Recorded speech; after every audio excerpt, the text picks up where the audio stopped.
These people are incensed at what they say is an attack on Spain's nationhood. And the focus of their wrath is this man, Carlos Puigdemont. He's the head of the Catalan regional government and has refused to back down from a bid for independence. Para eso cuenten con nosotros, pero no cuenten para ningún simulacro, ninguna maniobra de dilación, ni ninguna escenificación de falsa voluntad de diálogo. Nada que les permita creer que renunciamos a nuestro derecho a la autodeterminación. It all began in 2014 when a consultative ballot was carried out by the government of then Catalonian leader Artur Mas, asking voters if the region should push for full independence. The result was a resounding yes. Over 80% voted in favor.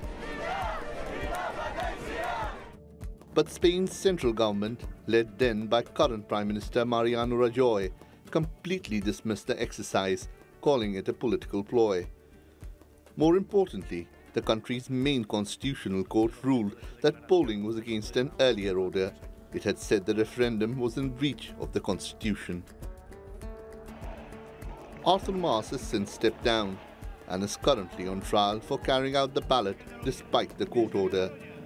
He remains defiant, and the case has become a rallying cry for the separatist movement. And President Puigdemont has now committed to a formal referendum in September this year, but the central government says first there must be a debate on the issue in Parliament.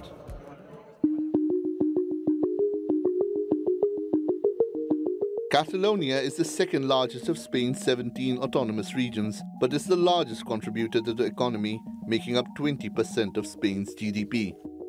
That's equivalent to $224 billion a year. Its claim to fame includes being the country's industrial hub, as well as home to its best beaches and the world-famous Barcelona football club.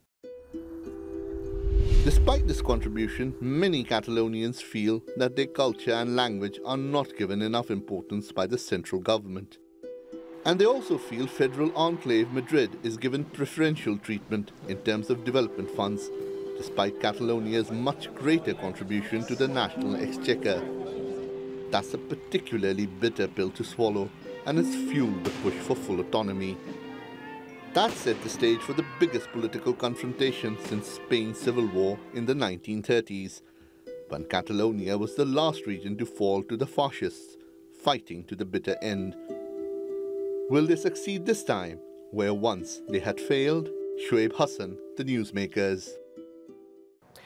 Well, joining me now from Barcelona is Adrià Alsina. He's with the Catalan National Assembly and a professor at the University of Victoria. And from Oxford, Joan Llorach. He's a Spanish author who's written extensively on the reasons against Catalan independence. Gentlemen, thank you very much for joining us. Adrià, let me begin with you. Why now? Why is this the time for Catalan independence? You have a vibrant Catalan identity. You're in, Spain. The economy is not doing too well, but there's a fair amount of autonomy. Why now? Well, now it's not exactly the moment for independence, but it's the moment for a referendum. The Catalan government has been asking for a referendum for the past 4 to 5 years. 2 years ago, a coalition of parties who proposed of a referendum for Catalonia on independence. They won the election, and so now they're just fulfilling their mandate.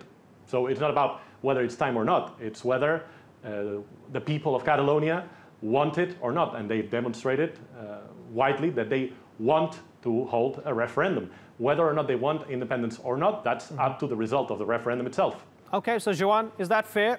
I mean, give them a referendum, hear what they have to say.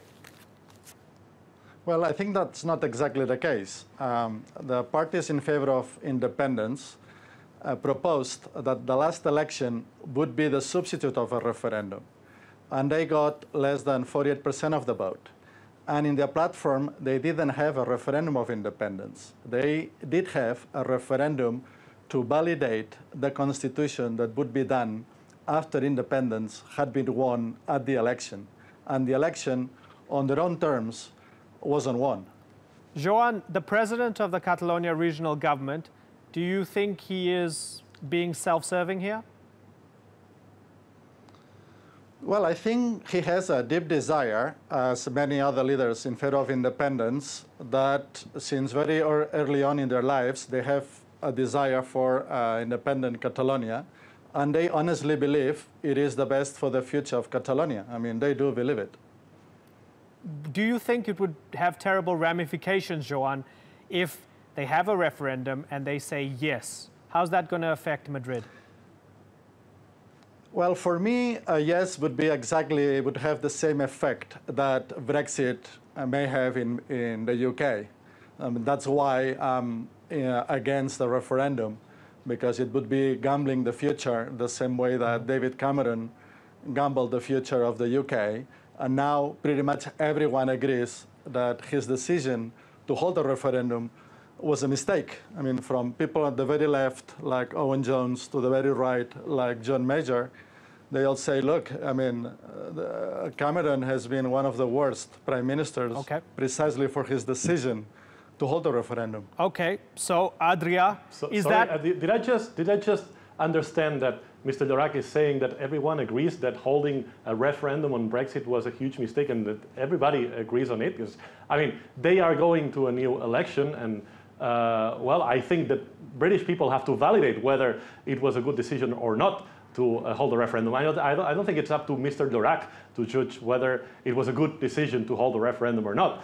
The party who proposed the referendum is on course to win this election. So I think it's a bit too much to say that everybody agrees it was a huge mistake to hold that referendum. Okay, John, so is that why Prime Minister Mariano Rajoy is playing hardball with the Catalan independence movement? Is that why he doesn't want to compromise at all, because he doesn't want to be remembered as David Cameron? That's one side, and the other side because he's tied by our constitution, which is, say, equivalent to the Italian constitution. And 3 years ago, the Parliament of Veneto also approved a law to organize a referendum of independence in Veneto. And 1 year later, the Constitutional Court of Italy ruled that the referendum could not be organized simply because it was unconstitutional. So Spain is in the same situation as the United States or Italy, in which unless you change the constitution, a referendum of independence cannot be done. Okay, Adria, this is the constitution. Let me just say something first. Just coming back to the UK, it's funny how Mr. Llorach was first using only party leaders, party elites, whereas it seems like the people in the UK are pretty happy with having voted for and against Brexit. But let's set that aside. It's also interesting how Mr. Llorach is trying to associate us to movements like the Brexit, whereas referendums, historic referendums in nations that had movements that proposed independence, like in Quebec or Scotland, what history shows us is that when you actually propose a referendum, the country that proposes it, the country that accepts it, is very likely to keep together. Okay, whereas when you let me ask you, Adria, it's very likely to break apart. I'm happy you brought up Scotland, because the Scots eventually, when push came to shove, they decided they want to be a part of a bigger tent. That might change down the line, but when they had that vote in 2014, they decided decisively to stay within the UK. Are you willing to accept that if there's a vote, those in Catalonia go, okay, fine, we want to be a part of Spain, you'll put this aside for the foreseeable future then? Sure, but this is not the matter right now. The matter right now is that there's a government and there's a parliament, a parliamentary majority in Catalonia that is proposing a referendum and has proposed it repeatedly, and then and is willing to negotiate and compromise. Right. And then there's another side in Madrid, the president of the government in Madrid, that is just saying just what Mr. Llorach was saying. It's unconstitutional. All right, hey, let's even assume it's unconstitutional. All right. Do you want to change the constitution? Do you want to make it possible? Mm-hmm. To me, at least, I think parties, politicians are there to make things possible, to make things feasible. Point. And before we go back to Joan, shield yourself. Sure, good point. Before we go back to Joan, just shield yourself behind the constitution. Right. Okay. So you mentioned Scotland, and I want to finish off with Scotland here. I want to help understand the movement a bit better. The Scots decided they love Europe, or the SNP rather, those who want to break away. They love Europe, but they don't like the UK, so they want to stay in Europe, but they want to break away from the UK. That's the SNP. Is that what it's like in Catalonia as well with you? I think it's a very interesting comparison because it's very similar. The Scots indeed chose to stay in the UK when the UK accepted them as a nation that had the power to decide whether to leave or to stay. And then many Scots seem to have changed their mind when the UK took a decision that basically broke the constitutional pact or the agreement between the two nations, which was deciding to leave the European Union, which is something that a majority in Scotland don't want. It's very similar to what happened in Spain. In 2010, the Constitutional Court decided that there was no room for more autonomy for Catalonia, not even more room for more autonomy, but that the autonomy in Catalonia should be cut back.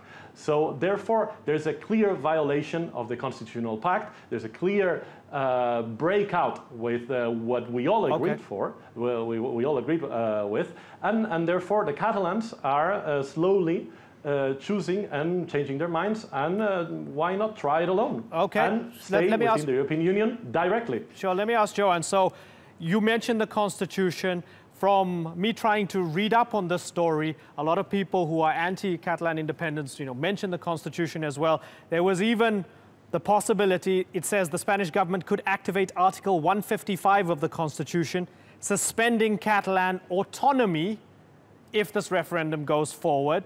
Is there the possibility of that? And is Madrid really, thinking about maybe risking a lot of trouble, maybe even violence by doing that, just to teach Catalonia a lesson? Well, yeah, that's totally undesirable. Let Joan have a go at this. Joanne? Okay. Yes, so it's totally undesirable. And that is an article that we actually copied from the German Constitution. So it's always right there. So just in case if you have a governor of a state that is not fulfilling the Constitution, to have a mechanism to act. So it's something that is standard practice in the constitutions, and that I'm sure everyone is willing to avoid at any cost. Okay. Okay, gentlemen, unfortunately, I've got to wrap because you'll be dropping off the air soon. But it's been a pleasure getting a taste of the story with both of you, Adria Alsina and Joan Llorach. Thanks for joining us.